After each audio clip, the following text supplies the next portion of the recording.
Cofactor expansion is a technique we can use to find the determinant of any square matrix.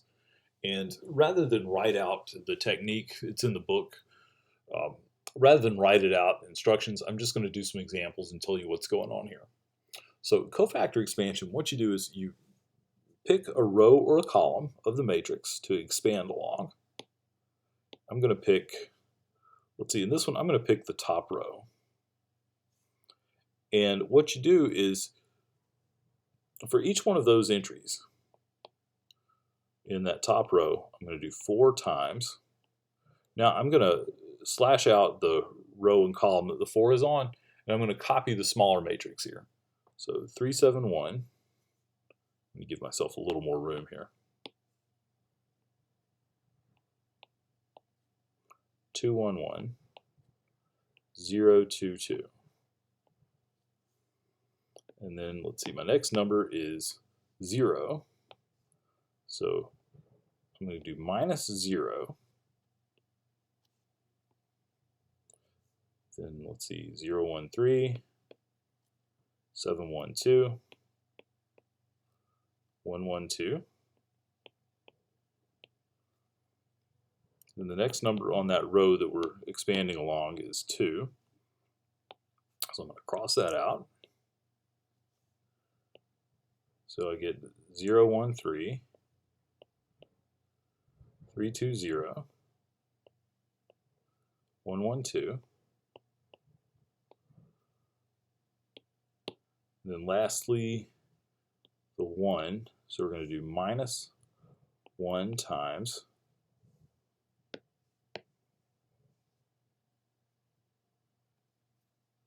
0, 1, 3,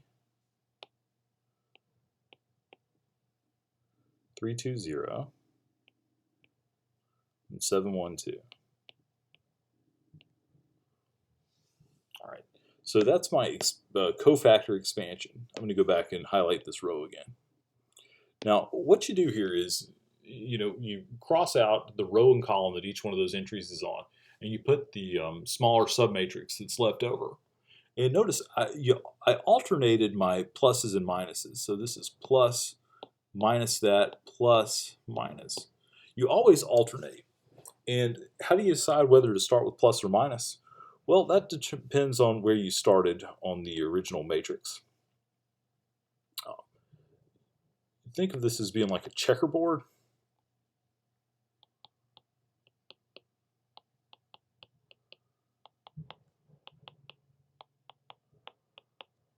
Like this. So each one of these numbers over here is associated with one of these signs. So the 4 goes with the 0, 4 is plus, the 0 here is minus, the 2 is plus, and so on. So that's expanding along the top row. If I wanted to, I could have expanded along a column or one of the other rows. Wait, I want to keep that there. Let's expand along the second column. So I could also have done this by saying this is equal to. So for this top entry, I get 0 times 0, 1, 3, 7, 1, 2, 1, 1, 2.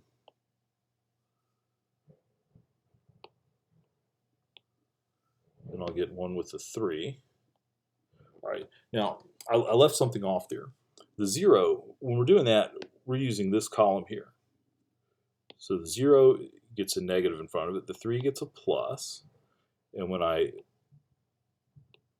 cross out that column, what I'm left with is going across 4, 2, 1, 1, 1, 1, and then 3, 2, 2.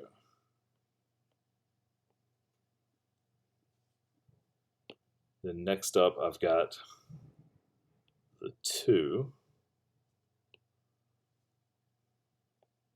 And notice the 2 here in this position gets a negative. So minus 2 times 4, 2, 1, 0, 7, 1, 3, 2, 2,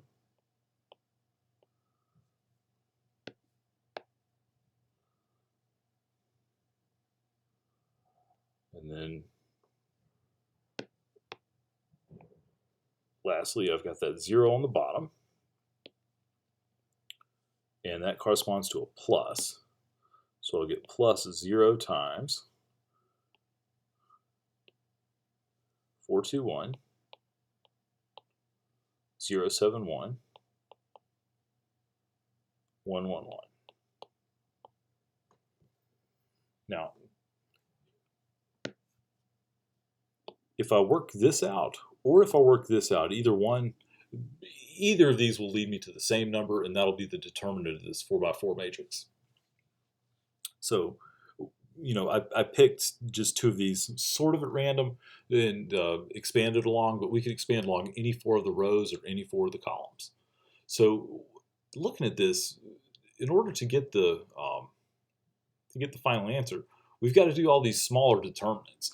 This winds up taking a lot of time. So if we look at it, this one up here, we'd have to work out 3 determinants. This one we don't need to fool with because it's got a 0 in front of it. This one down here, we could work this determinant out. We could ignore these 2 since they've got a 0 multiplied by them and just do these 2 smaller determinants. So let's do that.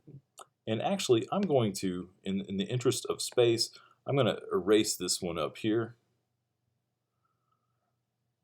and move this.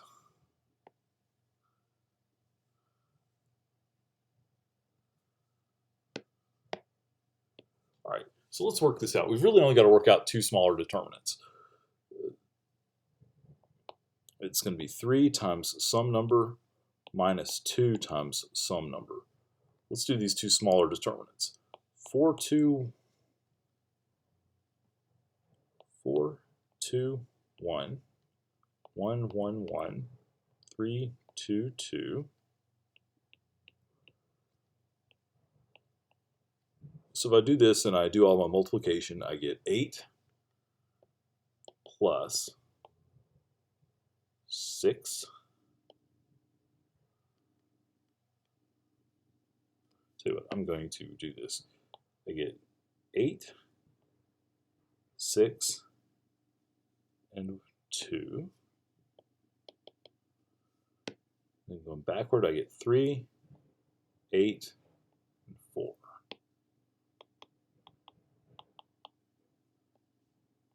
So let's see, 6, 7, 8, minus 4, minus 3. I get a 1. All that work and I get a 1. All right, the other determinant, let's see, we've got 4, 2, 1, 0, 7, 1, 3, 2, 2.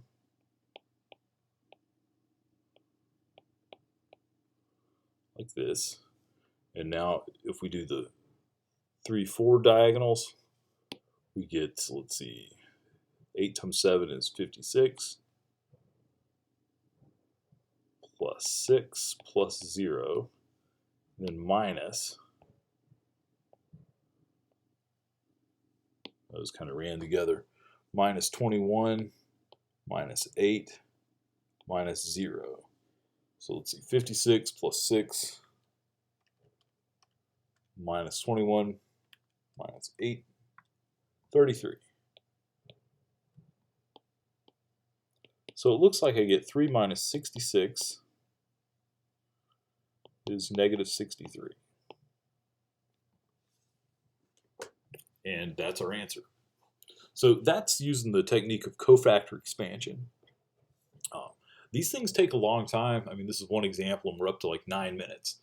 So these things can take a while, but we're going to do several examples.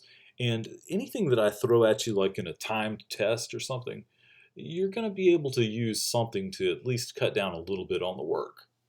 So we'll do some more examples in the next videos.